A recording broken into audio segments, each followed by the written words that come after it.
pa mga kaisan, iuwi na natin doon sa Pinas. Oh, laki. Malaki eh.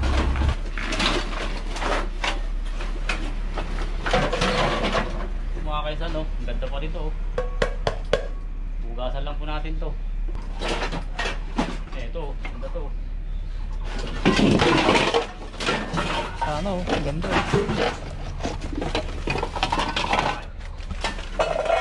Mga kaisan, oh. Ito, mga non-stick pan, no. Maganda pa to. Ito na kayo.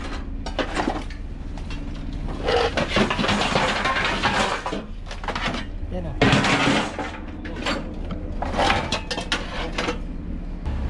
Tayo dito sa loob mga kaisan. Ito, pwede pa to. Oh, mga kaisan, no. Ang gandang klase to, non-stick pan. Ito mga kaisan, no. Kawali. Oh, di ba? Maganda po ito.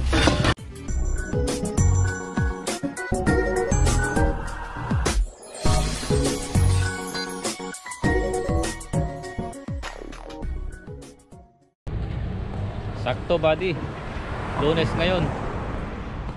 Dahil kahapon po Linggo, baka sakali marami tayong makukuha ngayon mga kainsan. Shoutout nga pala sa aking partner si Buddy Imot. Yun. Punta tayo ulit mga kainsan sa may Tambakan para mga lakal. Baka sakaling makachamba tayo ulit ngayon ng mga gamit na pwede pa. Kaysa ano mga kaisan, kaysa magmukmuk tayo sa kwarto. Ayan, gawin nating kapakipakinabang yung araw na to. Magbigay tayo ng inspirasyon sa iba mga kaisan. Buddy, may nagtatanong kung paano daw ba natin iuuwi sa Pilipinas yung ating mga kalakal. Kailangan i-box lang, buddy. Ayan buddy, ibabox po namin mga kaisan.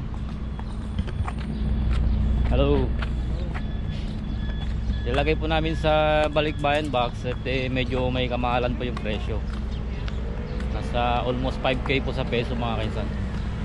Pero okay lang, isasabay po namin sa mga lumang damit at mga iba pang mga pwedeng ipamigay po o pasalubong sa Pinas pag uwi po namin mga kaisan. So sana magiging inspirasyon po ang aming mga pagka dumpster.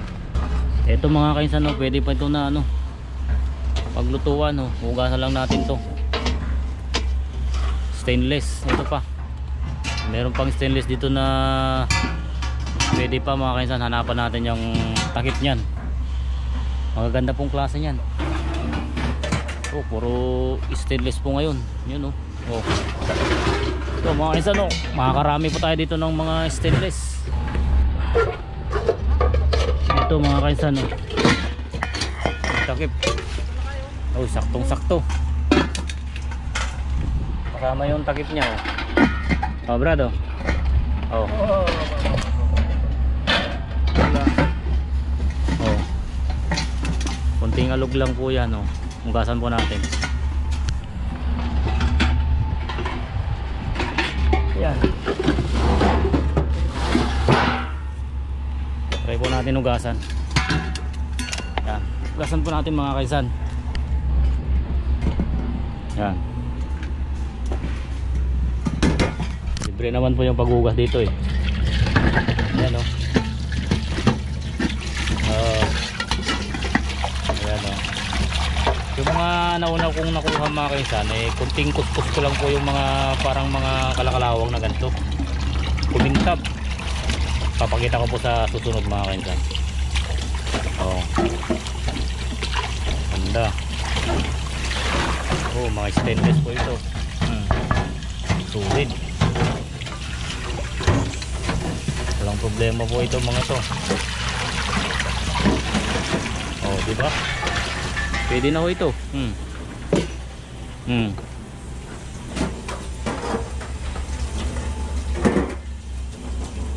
Ito po yung kanyang takip po yun. Oh, di ba? Tayo dito sa loob mga kaisan. Ito, pwede pa to. Oh. kaysa no. Ang gandang klase ito, oh. Non-stick pan. Oh, jamba natin isa. Ito pa mga kaysa no, dalawa. Oh, napakakapal to. Pwede po ito. Ayan oh, jamba. Ito mga kaysa no, kawali. Oh, di ba? Maganda po ito. Hugasan lang po natin 'to mga kaysa. Oh. Pwede po ito. Kunin po natin diyan.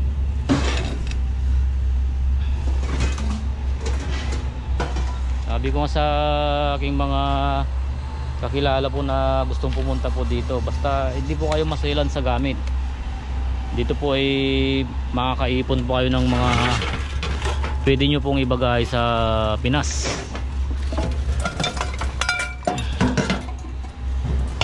Maganda pa sana to, mga maliliit to. Ang cute. Yan o. Maganda pa yung mga yan. Masipag lang po kayo magkalkal dito eh. Sadyang makakarami po kayo. Wala na yung handle. Kabayang Tommy mga kainsan na nag-iipon din po siya ng mga pangbagahe. Gaganda natin ito mga kainsan. Invest po ito pwedeng magamit pa. Babadyan po natin ito sa baking soda. Tatanggal po yung mga dumi-dumi dyan. Ito na mga kainsan, yung nakuha ko na isang stainless. Diba? Ang kintab po mga kaisan. Quality.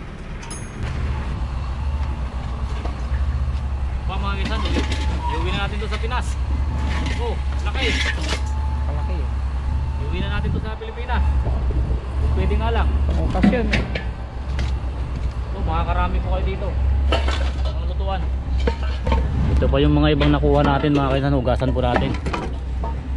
Dating gawi, hugasan po natin bago natin kukunin mga kaisan. Ayan. Ayan o. Magtiyaga lang po tayo sa mga kaisan, pangangalakal. Makakarami po talaga tayo ng pangbagahe. Basta hindi po tayo marte. Ayan o. Kapagita ko po lahat ng aming mga nakuha.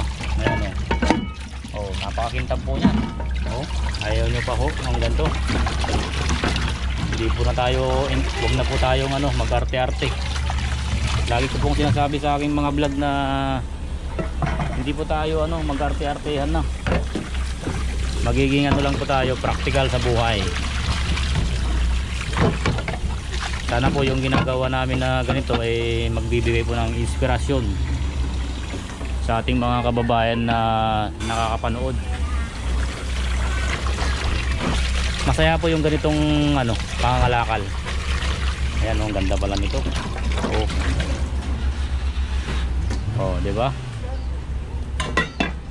Ayos.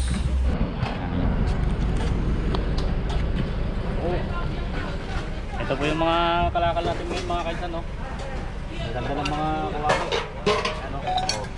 Ibay. Samba na naman tayo. Non-stick.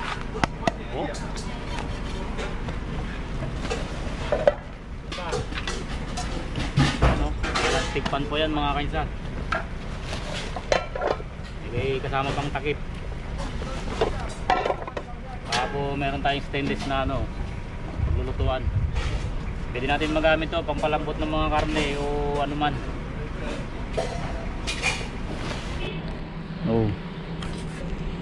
Din samat. Tama. Simo. Butas na. Da. Ayan mga kainsan, Ayan. Para-paraan lang mga para-paraan lang po yan mga kainsan. Ito po madami pa to. Ay, tago natin yan. Pagbalik natin, madami na naman. Kaya nga Ito.